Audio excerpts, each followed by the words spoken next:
maamulka degmada Baraawe ee caasimadda Koonfur Galbeed ee Soomaaliya ayaa raashin deeq ah u qaybiyay qoysaska danyarta ah ee ku nool deegaanada ay tuulooyin hoos yimaada degmadaasi.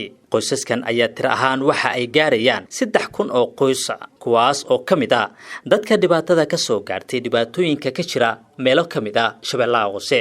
waxaa ka qayb galay mas'uuliyiin ka tirsan dowladda federaalka Soomaaliya iyo maamulka degmada si gaar ah wasiir dowlaha wasaaradda gargaarka iyo ku-xigeenada maamulka degmada. gudoomiyaha degmada Baraawe Cumar Sheekh Cabdi Shafaana ayaa sheegay in maamulkiisa uu ka jawaab celiyay baaqiyo ay soo jeediyeen qoysaska tabaalaysan. intaas waxa uu warkiisa uu ku daray in deeqdan oo kale ay geen doonaan dhammaan deegaanada hoos yimaada degmada Baraawe ee baahiya ay ka jiraan.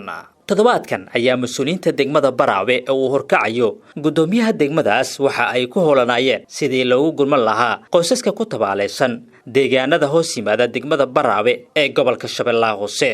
qaybintan uu ka wado maamulka degmada ayaa oo waxa ay imaanaysaa xilli lagu guda jiro bisha barakeysan ee Ramadaan.